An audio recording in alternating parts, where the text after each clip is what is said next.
we're cutting into our time. Would be great to That's just all right. chat with you.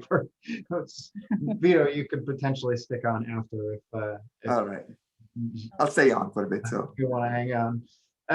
So it is my great pleasure to introduce today's speaker, who will be presenting the last seminar of the semester for us at the Quantitative Systems Biology Center. She's coming to us from Uppsala University in Sweden.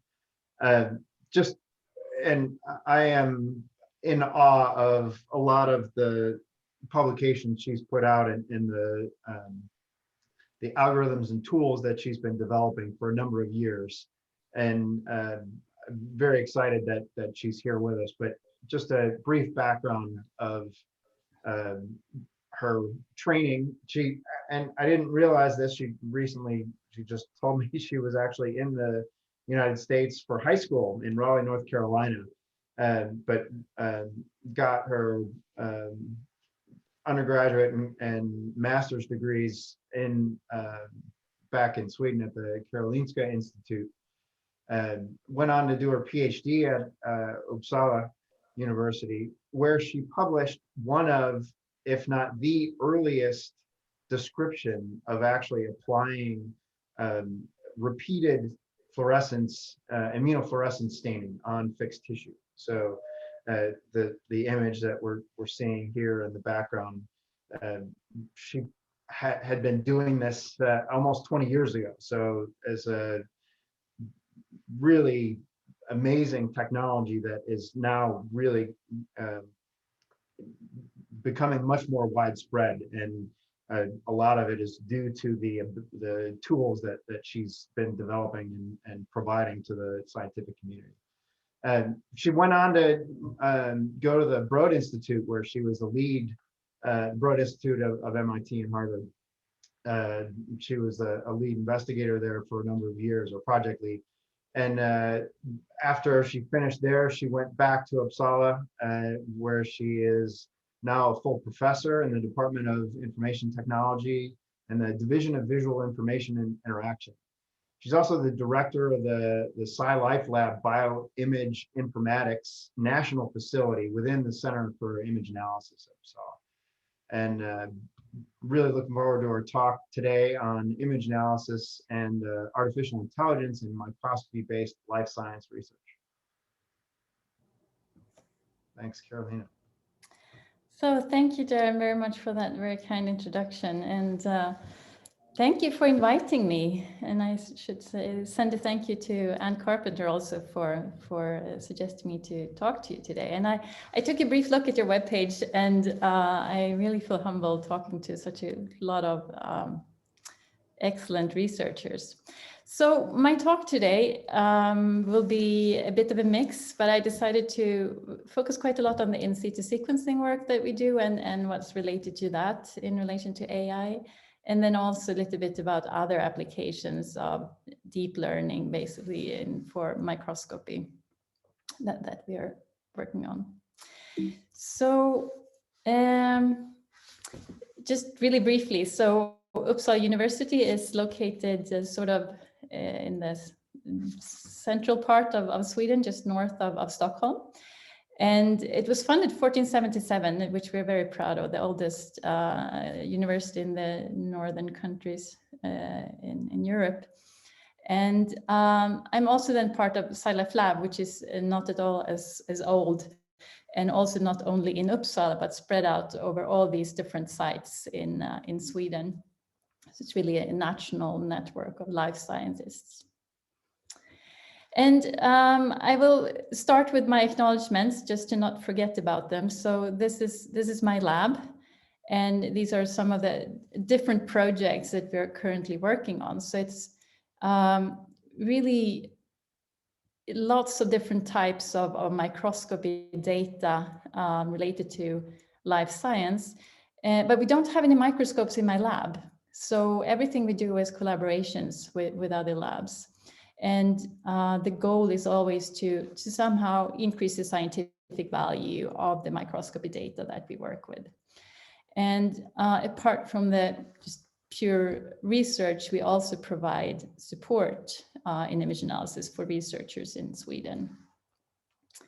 which really brings us to see the latest stuff and be involved in lots of really exciting projects that we sometimes also then lift into the research group as such. And I just wanted to start with this to give you a kind of overview of analysis of tissue, since this is a big part of what I wanted to talk about today.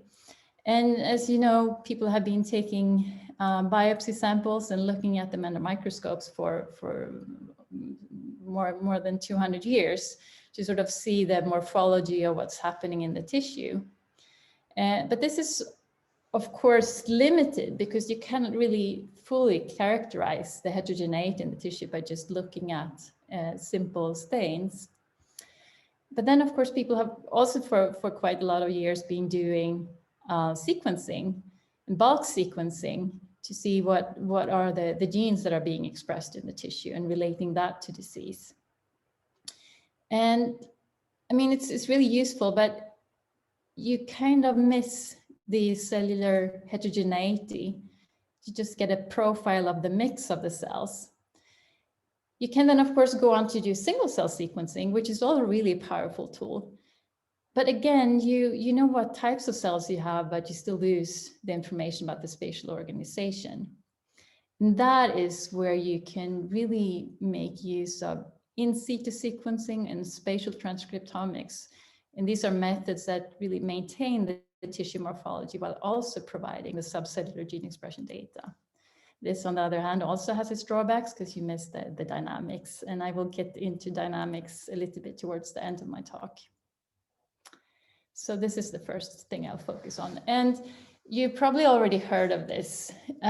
Spatially resolved transcriptomics was the method of the year in 2020.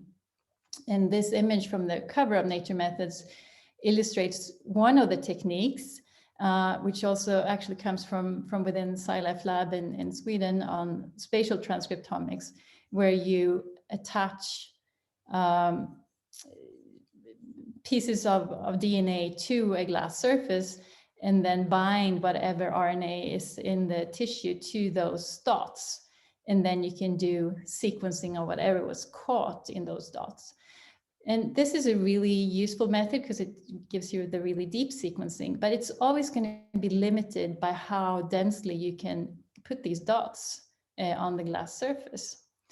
So another method that's also mentioned in this sort of review is a method that we came up with in 2013.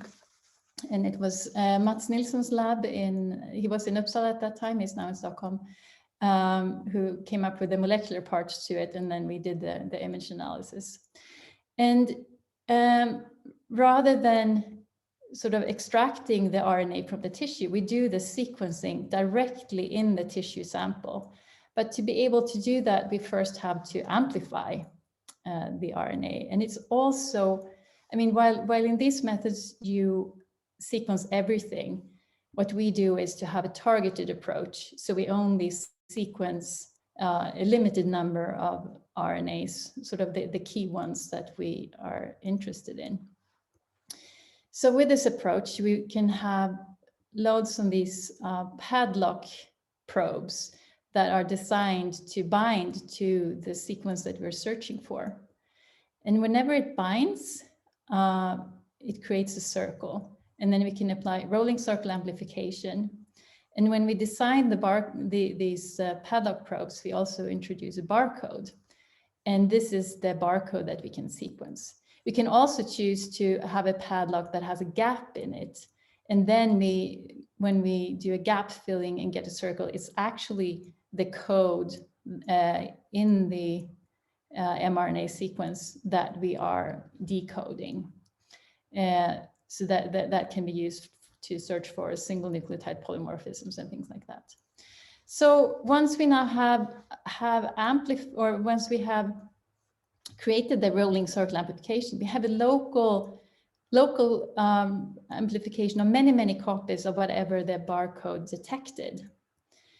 And then we can use an anchor primer and then have these fluorescently labeled sequencing probes that then will bind to this. And this in turn will result in lots of signal in that point, we're in that position. And this is what it would look like in the tissue.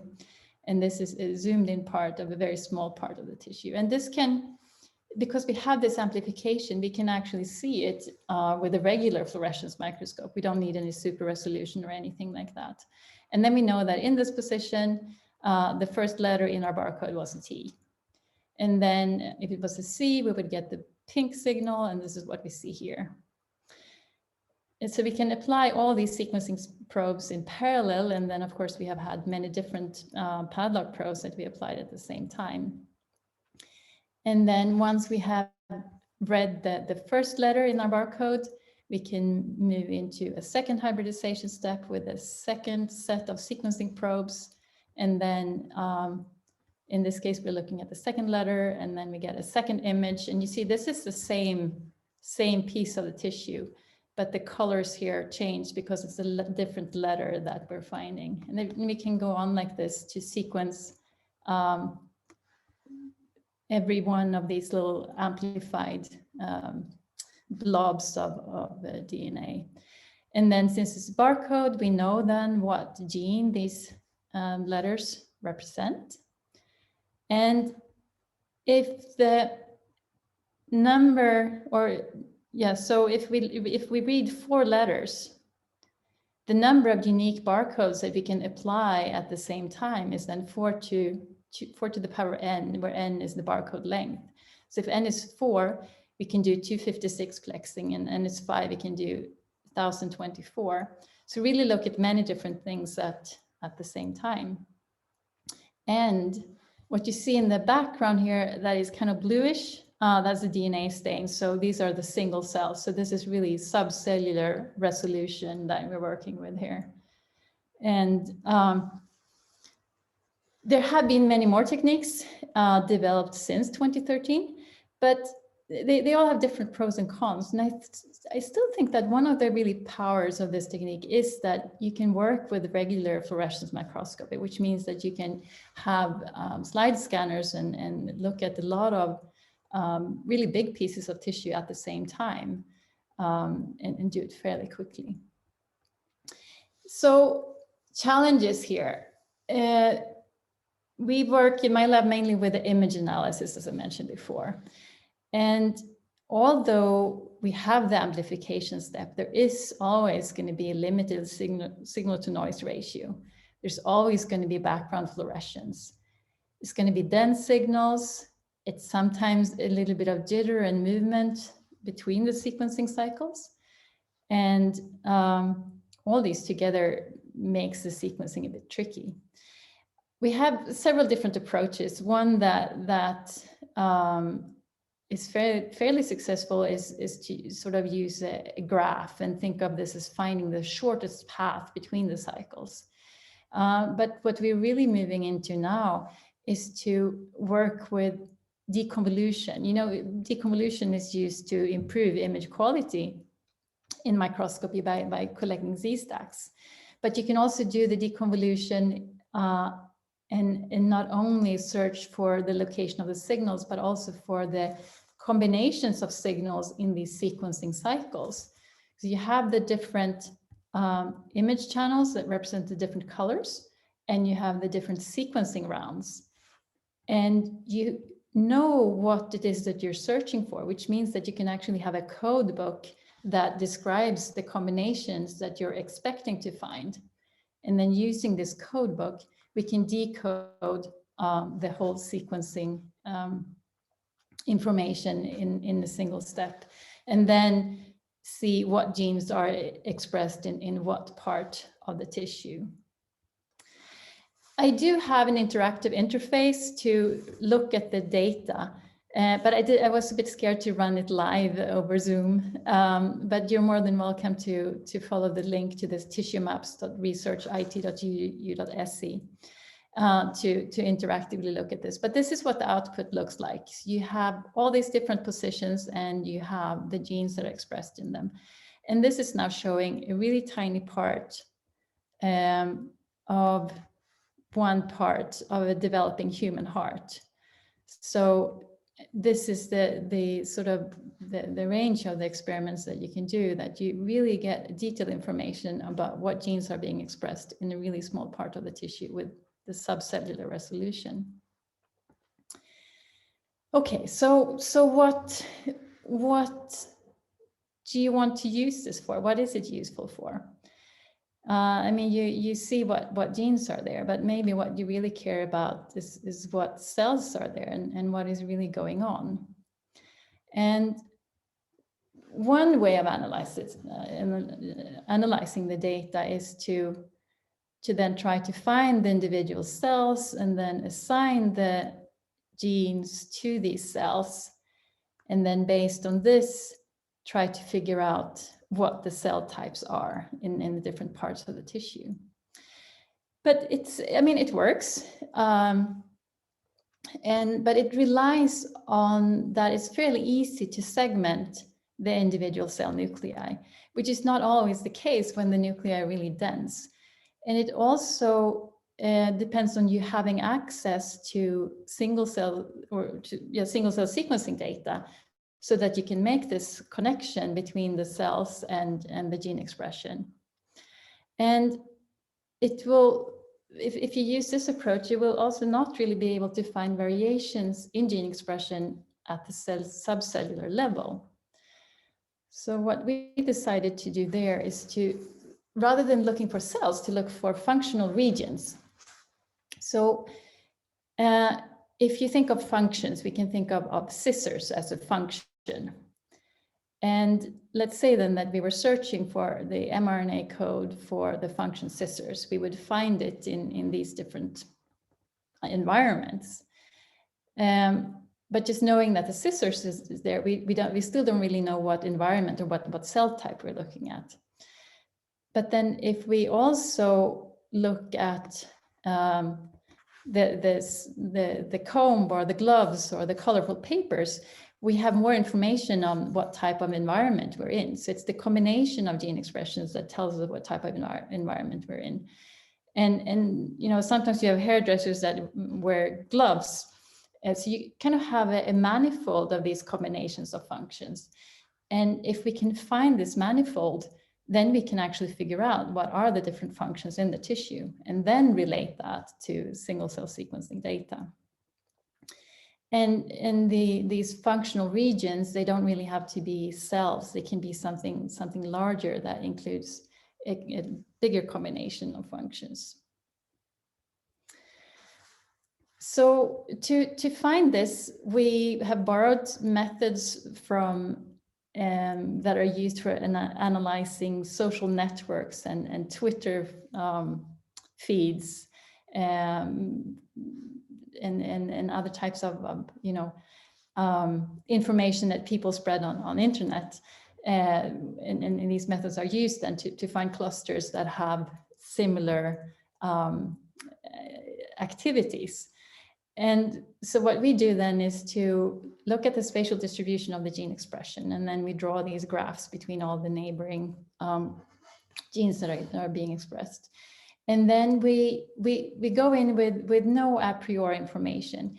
We just compare the observed patterns to a randomization of the patterns. So we search for, is there any kind of patterns that are being repeated? And then we can describe these reoccurring patterns as a manifold, and then just color code that manifold, and then search for clusters in that space. And that space gives us what actually looks very much like the cell types. So if we would zoom in here, we see that we have clusters of genes that are that we hear. So to the left here, we just assign different colors in RGB color space to things that are more or less similar. So whatever is more similar has a more similar color, and what is more different has more different color. Then we can also do clustering in this color space and then really define what would be the individual cell types. And this really turns out to be very powerful, and we get a close similarity to patterns that have been found by other techniques. But also, especially in the heart data that I just showed you, we have discovered really cell types that could not be found by just comparing to single cell sequencing data. And this is something that we're quite excited about. And we can also expand this and look at the local neighborhoods. And this is an image of a mouse brain, and just showing how the gene expression follows these really smooth gradients in some places, while there are really sharp edges in other places. And this can really give us a lot of new information about the heterogeneity in tissue. And also directly from this, we can identify the different regions in this mouse brain in a completely automated way, without having to match it to atlases and so on. And if we can then separate our the genes that we're studying into sort of exploration genes and marker genes, we can look at the changes in expression of the genes that we want to explore in relation to the more hopefully more constant genes, or the genes that we don't expect to be changed in relation to disease and so on. And we can sort of let ourselves be guided in where in the brain we are by the other set of genes.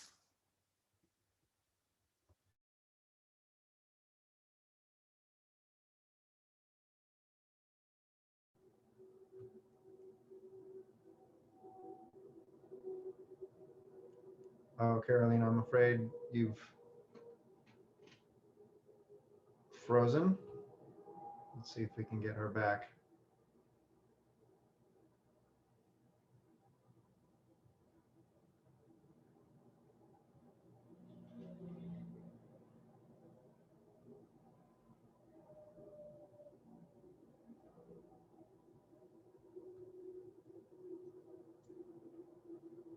That's unfortunate. I think we Let's lost see. Carolina. I'm checking my email to see if she's saying anything.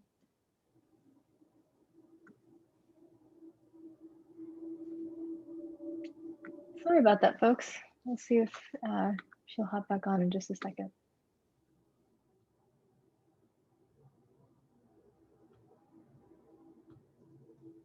The challenges of international Zooming. Indeed.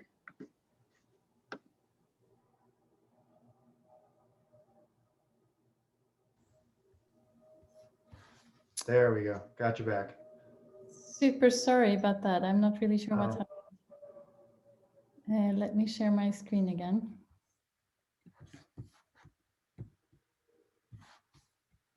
So if you don't mind, before I had a quick question about a patch. You use the term patch. Is that a defined spatial descriptor, like a circle or a hexagon, or can it be, Okay. What is a patch?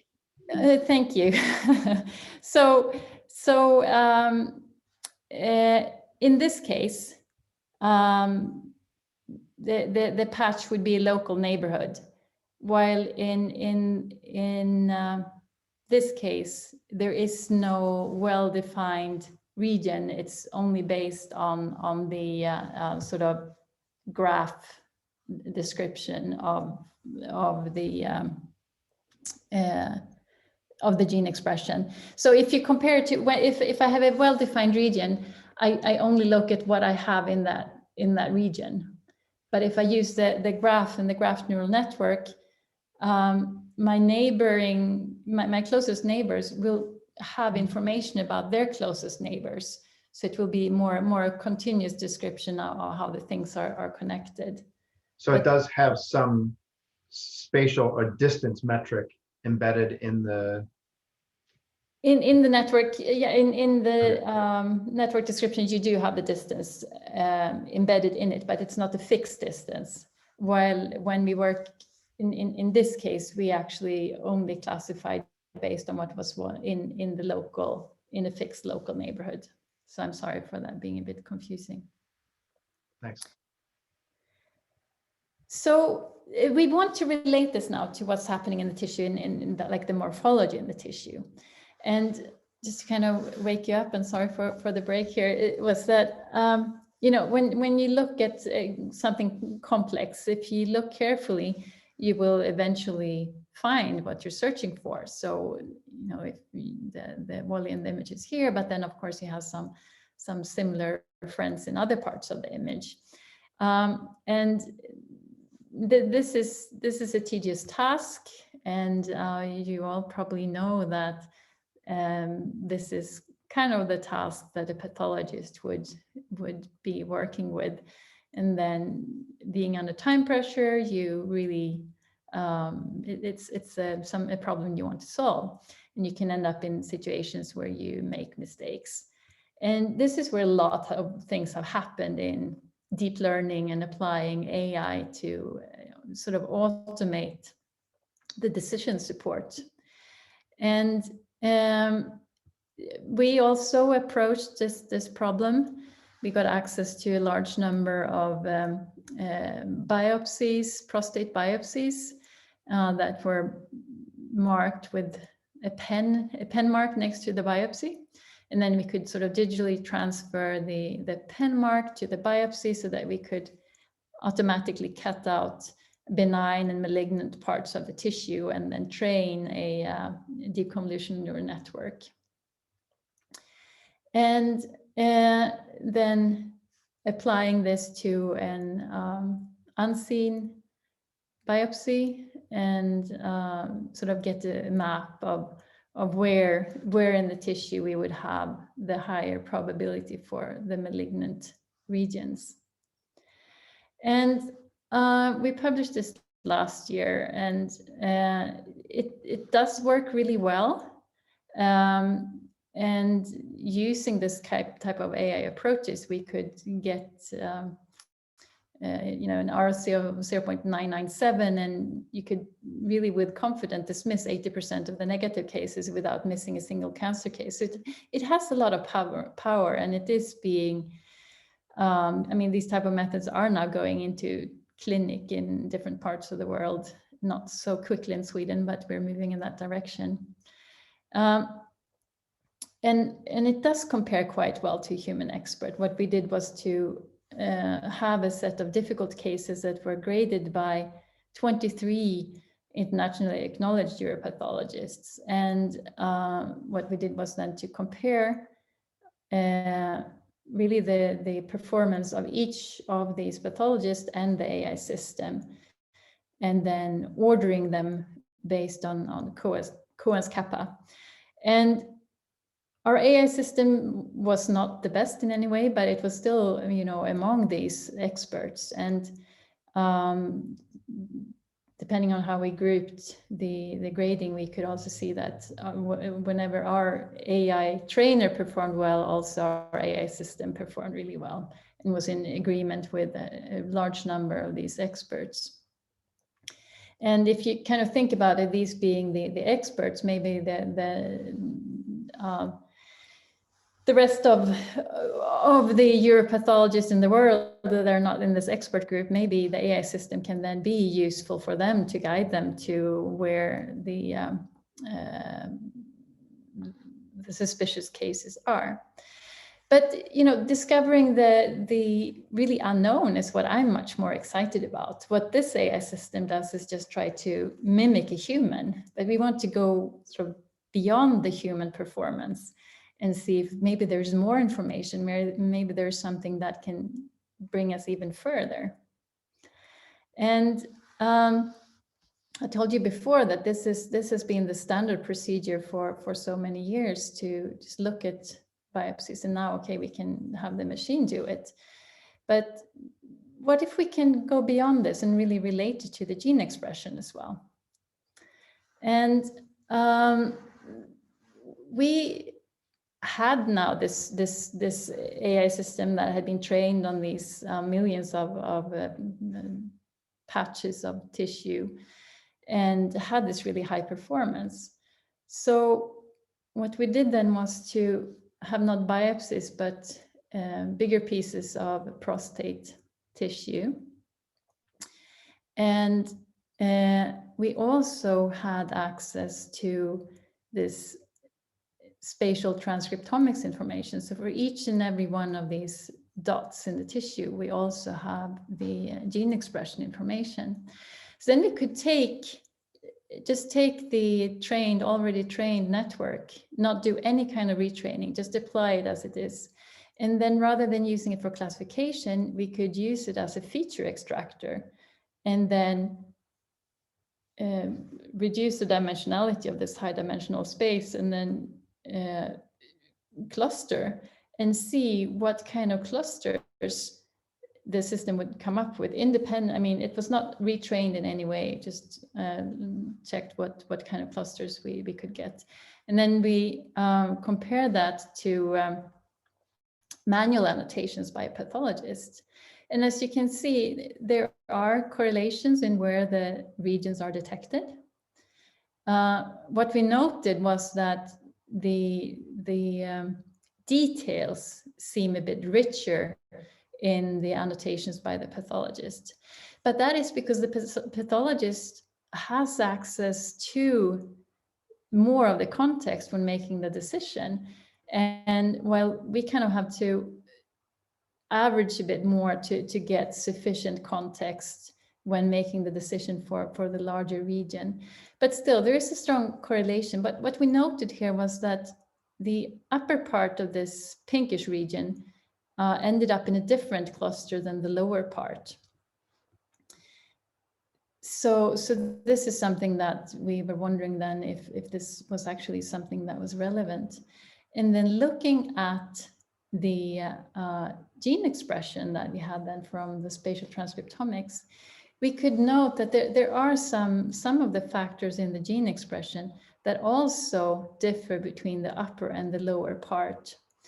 And then it turns out that we do actually have really two different types of gene expression in those two regions that the pathologist had graded as being of the same severity.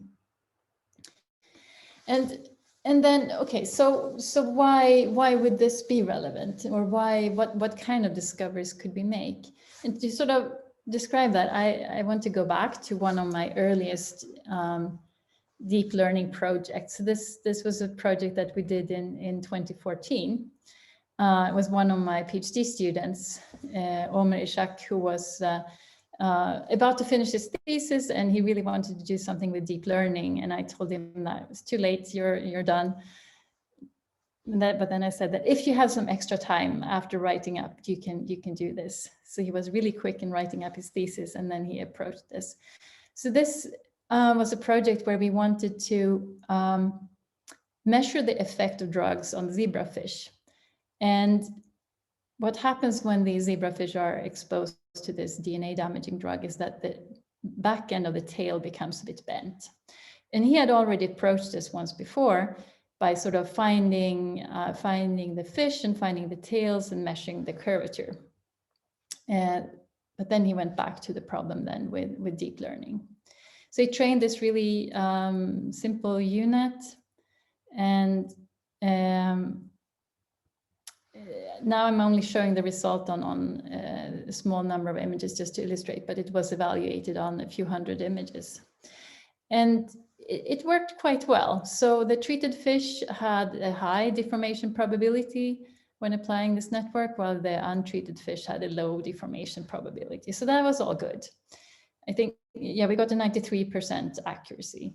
But I really didn't, I mean, this was a new type of a project for me, and I really wanted to know, so is it really the fish in the image or in the bent tails that the network learns to find? So I made him manually delete the fish in the images to see what happens, because I was worried about, things in the background and so on. So he deleted the fish with Photoshop, and then we had low deformation probability in all the images, both with the treated and untreated fish. So I was all happy with that. But then I was also wondering what happened if you only feed the network with the tails of the images. because it was the tails that we wanted the network to learn. And when he fed the network only with tails, it failed. So this was really completely against our hypothesis. So obviously the network had not learned to detect deformed tails. So then I was really confused, and then we did the opposite, and then only deleted the tails and fed the network with the heads. And then all of a sudden it could do a pretty good job in separating the treated and untreated fish. And then I ended up on a train together with some zebrafish researcher, and I brought up my computer and I asked them, okay, so what's going on here? How come our network finds differences between treated and untreated fish when looking at the head and not the tail? And then they saw that, well, apart from the bending of the tail, there was also a change in the back of the brain of the fish. And, you know, convolutional neural networks, it's a bunch of convolutional kernels, and they would be really good at finding the difference in the area and of something, or the shape of something, and maybe actually be better at finding a change in area than to find a bending. Of course, if we would have only fed it with the tails, it would probably have learned the bending. But now we fed it with everything, and then it picked up something that we were previously unaware of. And I think this is really what the in situ sequencing and the spatial transcriptomics in combination with the tissue morphology has the power to do as well. It can help us discover something that we were previously not aware of. And I mean, we used simple Photoshop. Now there are much better ways for explaining what parts of an image that is sort of the network gives its most attention to, you know, like with the cats and dogs here. It's obvious for some of these pictures with the heat maps here that the network is putting its attention to the right places, but not in all cases. And, you know, cats incorrectly classified as dogs, here probably find some kind of dog-like pattern in the fur, and maybe in this dog here, it's a bending of its back and shape that looks like a cat. So these types of explainable AI methods can now be used to see, in this case, we're classifying cell samples from the mouth to see if there's oral cancer. And then it is very comforting when our networks actually put their attention to the structure of the nuclei. Then we have higher confidence that it's doing and looking at the things that we believe are relevant. I also wanted to mention just a bit briefly that if you compare, you know, classical image analysis methods where you usually go in and say, okay, what is the size and shape of a cell nucleus? And then you set parameters then to find the cell nuclei, and then you say the cytoplasm is whatever is surrounding the nucleus and so on. Then you put in a lot of a priori information that you have about what you're looking for. And in this case, we were trying to segment bacteria, E. coli bacteria. And we first used the classical approach. And then we were, of course, saying that, you know, bacteria have a kind of elongated shape with some limitations in how long and how wide they can be. And with the classical approach, that meant that those limitations in size and shape and curvature made us miss some of the oddly shaped bacteria. So we never detected those in our analysis. But then with the deep learning, those types of shapes could be detected again, because we did not have these limitations in our a priori expectations about what we were to find. So in general, manual annotation is something that is often needed when you work with deep learning. And this is, of course, very tedious, and it takes a lot of energy to produce that kind of data. But luckily, when you can often be a bit smart when you work in fluorescence microscopy.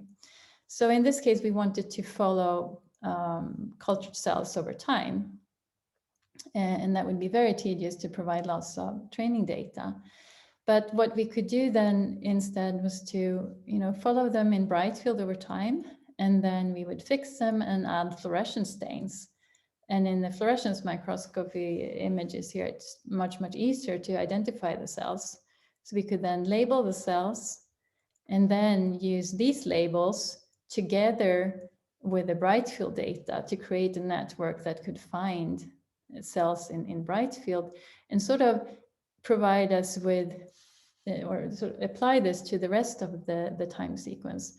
And then as output, give us a probability map of where the cells are located. And then again, this kind of looks like a simulated fluorescence microscopy image. And again, this image is really much, much easier to segment. We were using Cell Profiler that, Ann Carpenter is the mother of, and then it works perfectly. So we can transform a complicated image to something that is easy to analyze with standard tools. And others have been doing similar things.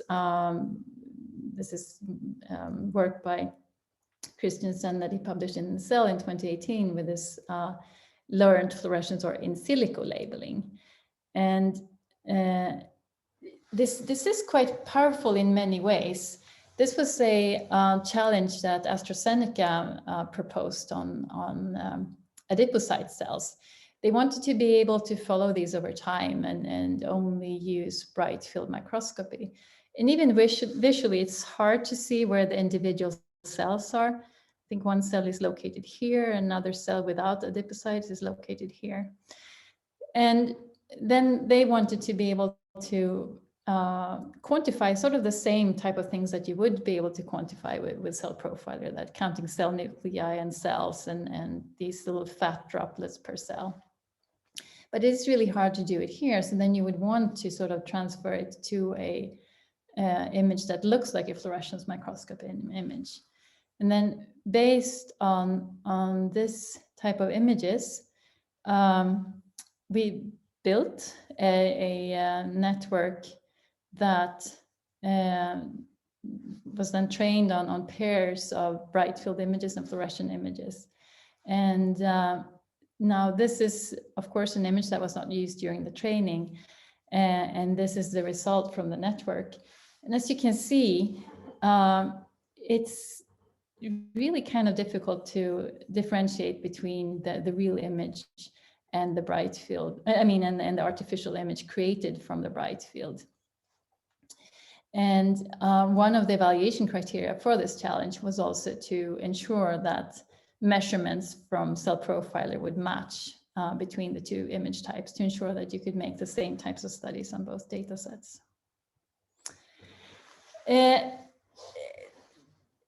So whenever you want to study something live, something dynamic, you're always limited by the fluorescence being toxic to the cells.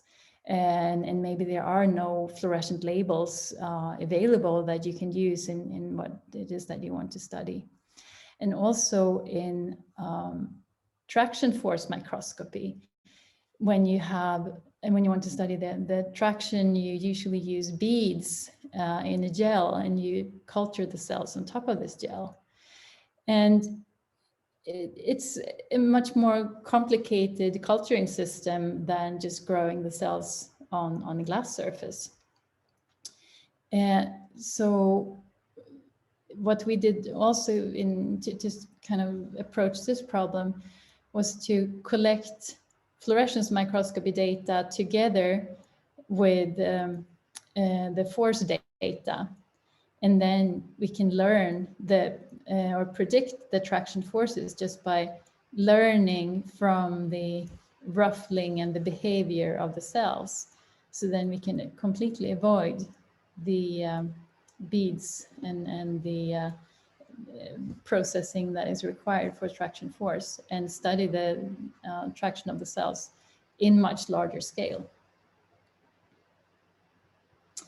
So I just want to finish by saying that, you know, this AI is very often thought of as the black box, and maybe something that we should not always trust, which is of course true. We shouldn't always trust it, but we should try to understand it and try to investigate it. And I also think that AI is probably more of a gift box than a black box. And I think that it can help us find a lot of biomarkers that are valuable for diagnostics and treatment. And with that, I'd like to thank you for listening, and I'll be happy to take any questions that you may have.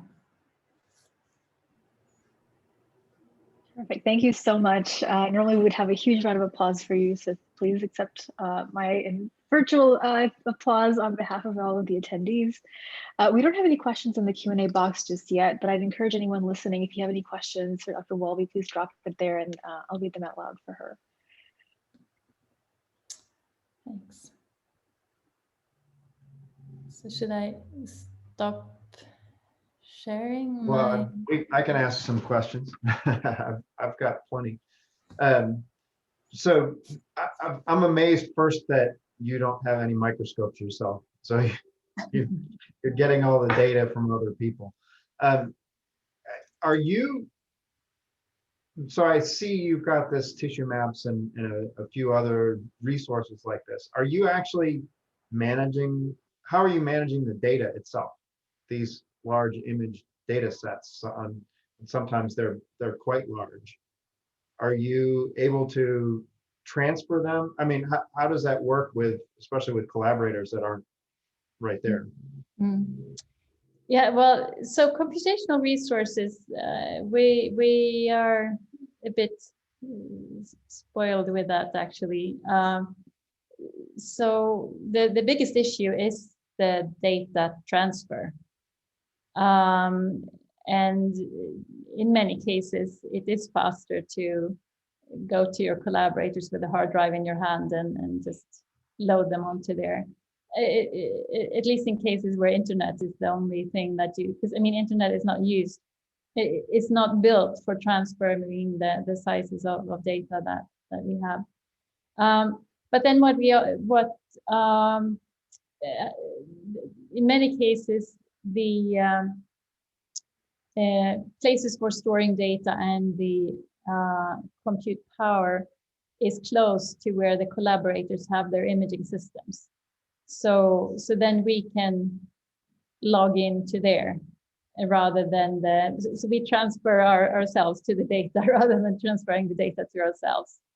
And I think that's usually the best solution. And then also connecting the visualization tools to where the raw data is, rather than, you know, having to send the data to be able to look at it and so on. And we're moving more and more in that direction. It's fascinating that you're essentially putting your tools where the compute power is. Do you run into issues with platform variability? I mean, how are you managing all the different computers that are out there? If users are using a particular system, are your tools adaptable enough that they're easily implemented in other places? Well, it's a good question. And I mean, our tools are not as widely used as cell profile and so on. And in many cases, maybe also, you know, they are not as user friendly. So it requires a bit from the user, but it's usually that we work with Jupyter notebooks, and then we have, you know, clear information about what kind of tools the users need to install themselves to be able to run our things. We put more responsibility on the user. But for the visualization, it's a completely web-based approach. And what we're seeing now moving forward is to put more of the analysis also as a web-based approach. So especially if there are big data sets and many people that want to ask the same question, a different question to the same data set, then to having the tools with the data, and then letting the user come from outside provides a lot of flexibility.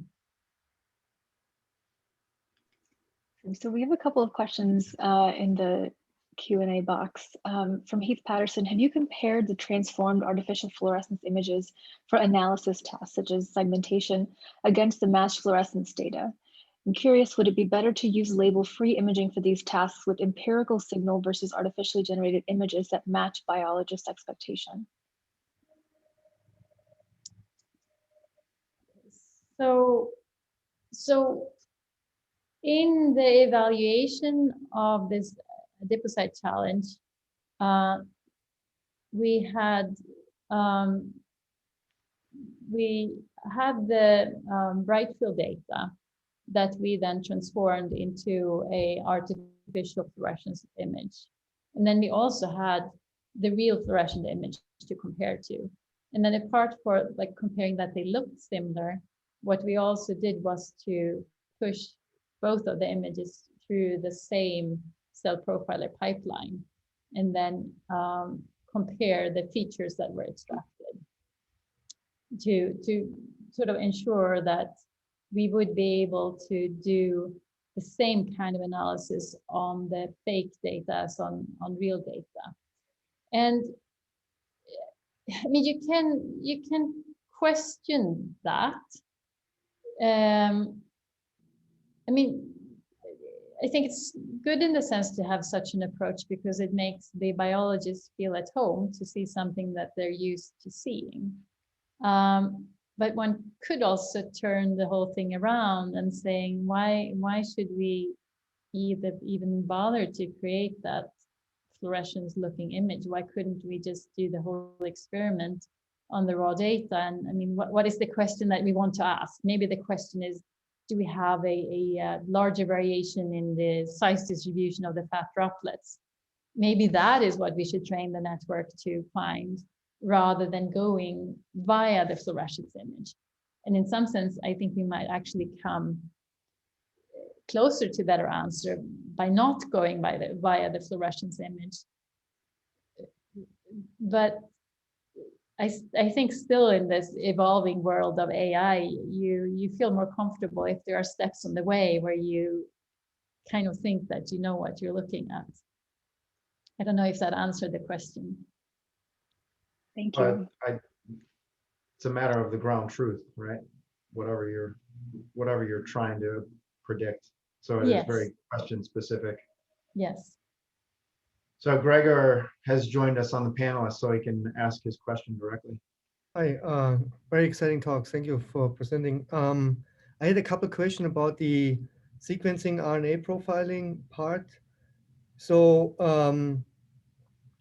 when you classify expression, are you able to actually look at the full RNA expression variability in each of these cells, or is it more a yes or no kind of classification that you do? So it's a very good question. So the resolution that we have is subcellular. I mean, we have multiple dots per cell, but it's a targeted approach, meaning that we only find what we're searching for. And usually when we design our probes, we base that on single cell sequencing data so that we can select the genes that are unique for cells and sort of exclude all the housekeeping stuff and really focus on what is cell specific or cell type specific. And every dot, I mean, since this padlock, we can be quite confident that when there is a signal, we actually found that RNA. But we will not find every RNA. There is a well, the techniques are improving, but we don't find all RNAs. But since we are searching for all RNAs in sort of the same way, it becomes at least semi-quantitative. If there's something that is highly abundant, we will get more detections, and if it's low abundant, it will be fewer detections. So I don't know if that answers your question, but it will be related to to the density. Yeah, and the other question I had is, so you say that the power of the sequencing methodology or tissue imaging and sequencing is that you can identify new cell types. But are you also able to actually, for a known cell type, identify new markers? I mean, one of, at least my following the literature, is that we know that there are certain markers for certain cell types, but they are often based on one or two markers that describe, let's say, a T cell or a B cell or another cell type. And so I was wondering, if you don't know anything about the cells that you're looking at, can you identify a new, sorry. Yeah. Yes. No problem. So can you basically identify new markers that would better describe cell type without having actually a lot of basic knowledge available already? Yes, so, okay. When you work with single cell sequencing, then you can, of course, create finer and finer clusters and then, maybe find sub-cell types because you do the complete sequencing of all the RNA in the cells. But having that said, when you do single cell sequencing, it can happen that you might not pick up all the genes that are being expressed, because when you break apart the tissue, it can be RNA that is floating around and it sort of doesn't stick to the cell where it actually belonged to from start. And then when you do the in situ sequencing, then the RNA will be in its original position. And I think it's thanks to this fact that the RNA is in its original position that we have been able to find subtypes in the developing heart that were not found by single cell sequencing, because of different artifacts in the single cell sequencing. But I think single cell sequencing is also very powerful in finding subtypes. So the combination of the two is probably the most powerful way to go. Thank you. All right, we're at time, so I think we're going to close it here. And thanks again, Carolina. And I put the link to the discussion in the chat. Unfortunately, it's a different link, but that will allow us to have easier direct communication with everyone on a regular Zoom. So, and if you want, we'll give you a couple minutes to take a break, and we'll start up there at 1:05. Okay, perfect. 3 minutes. All right, sounds good. See you. We'll see you over Bye. there. Thanks.